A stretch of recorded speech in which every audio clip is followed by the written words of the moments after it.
What's up, everybody? You know, a lot of us, we love to confirm things, right? So, in this day and age, we're filled with instant gratification and instant confirmation, right? So, if we send an email, we know somebody got it rather than writing a handwritten note, right? We don't know if that's going to get lost in the mail or it's going to get shoved under a pile of paper. So, we send things to people's email addresses because we know they're going to check their email every day, right? When we post something on Instagram, we confirm that people liked it by looking at our notifications constantly to see how many people liked our picture of ourselves doing our selfie or whatever. And nothing against any of these things. I do these things too.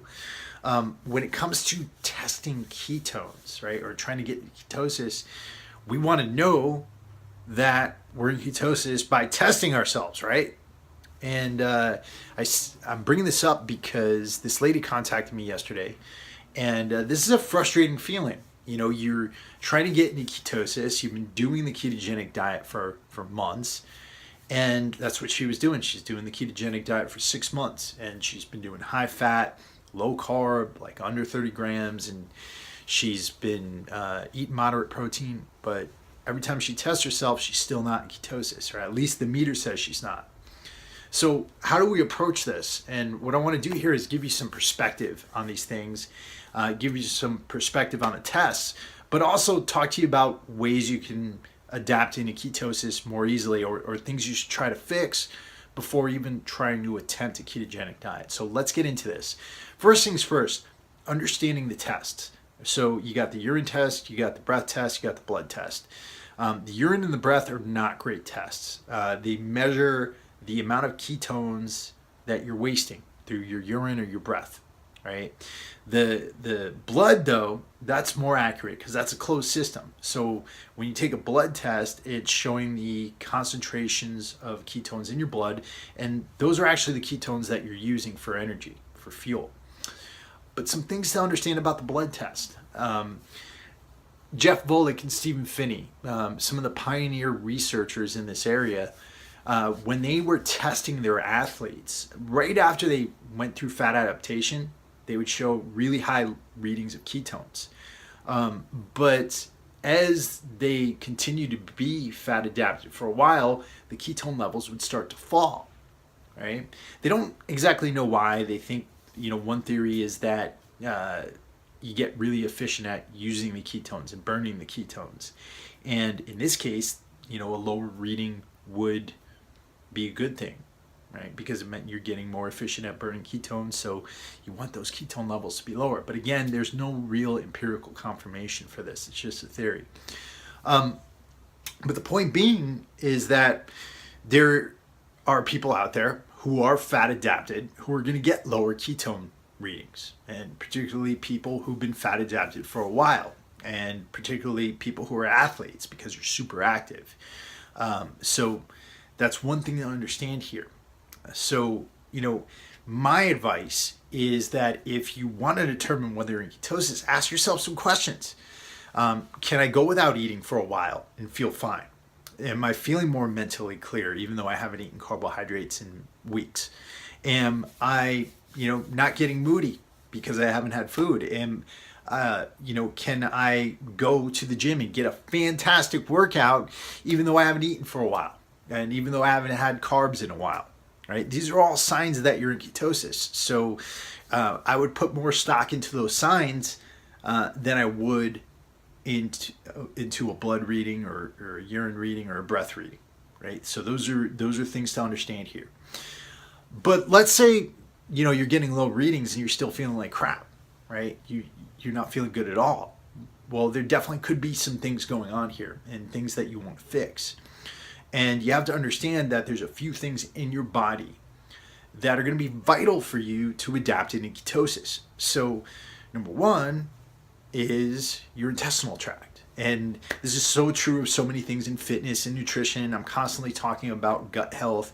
I'm constantly talking about intestinal health. And I always recommend things like, seeding your gut by eating green leafy fibrous vegetables, right? They're not going to cause an insulin spike. The carbs in them aren't going to cause you to get kicked out of ketosis, and they're not going to interrupt your adaptation. So make sure that you're eating your vegetables, because friendly bacteria like to feed on that fiber. The next thing is, of course, eating and drinking fermented foods. So things like kombucha, kimchi, right? Raw sauerkraut. Great, fantastic for populating your gut with friendly bacteria. And I've written articles about this, so if I'm not going too in depth into this, I'll link some articles and videos below and at the end of this video that you can check out. And of course, the third thing is healing your gut, including a lot of collagen in your diet, drinking bone broth. And if you're really looking to heal your gut, a great diet, I don't have any association with these people or anything except for that I'm a fan of their work, is the GAPS diet, GAPS.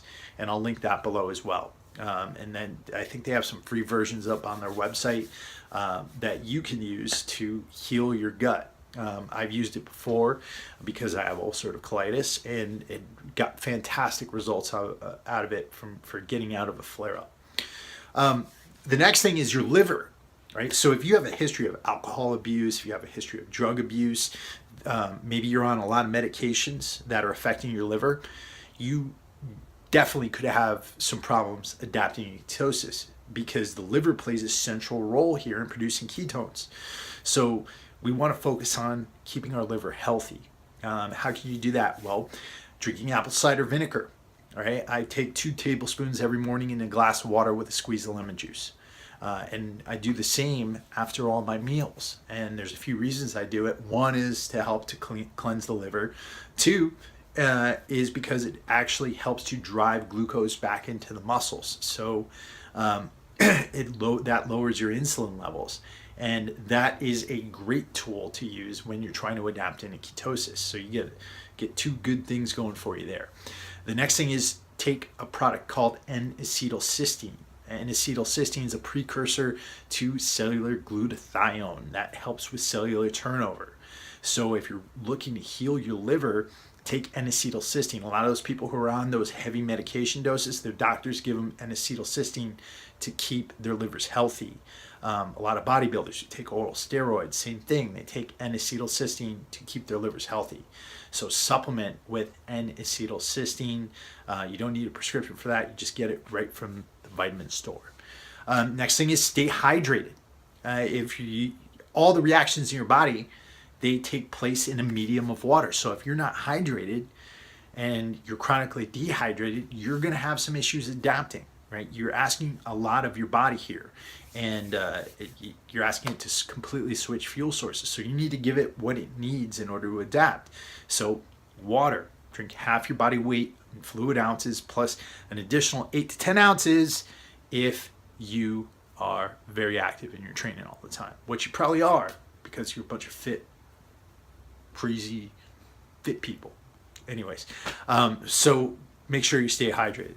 Next thing your body really needs here is sleep, right? You need to recover. You need to reduce inflammation, and you can't do that if you're lacking sleep. Now, I've been one to survive on very little sleep, and I understand. I'm a really big offender here. But particularly through this adaptation phase, until you're fat adapted, you need to make sure you're getting 7.5 to 8 hours. Once I've been adapted into ketosis, I tend to get by okay on less sleep. But again, I'm not suggesting you do that. You definitely want your 7.5 to 8 hours sleep each night if you want to be healthy and if you want to have an easier time of adapting into ketosis. Let me see if I hit everything here. Oh, yeah, another thing is make sure you're active. Make sure you're moving around. Now, that doesn't necessarily mean you have to be killing it in the gym all the time, but go on some walks while you're fasted. Go on some walks right after you've eaten. Go on walks all the time. Move around. Do push-ups in your office. Do a set of air squats. Don't just sit there is what I'm saying. It could be something easy that you could do right then and there. You don't have to go to the gym and get a 2.5 hour workout, though I definitely suggest you training. But just move more. And that can definitely help you to burn off some of that glucose that's hanging out in your blood, burn it for muscle energy, and you can definitely help your cell or empty some space in your muscle cells from glycogen so you can drive some of that glucose hanging out your blood into the muscle cells. But either way, increase your activity. That'll help you to adapt much more quickly. So that's about it, guys. I don't think there's anything else there. I'll try to come up with some written articles for you, and as I said, I'll post the articles and the GAPS diet below. And if you got any questions for me, email me at info@warriorsoulapparel.com. Check out our website, www.warriorsoulagoge.com. We've got tons of great material up there, podcasts with some awesome people, guys like Dr. Dominic D'Agostino, one of the top experts in ketosis. Dr. Terry Walls, she's one of the top experts in fighting autoimmune disease. We've got those podcasts up there with those awesome people. We've got written articles. We've got tons of helpful content. We got everything. But thank you guys so much for listening, and I am going to continue my evening here. Peace.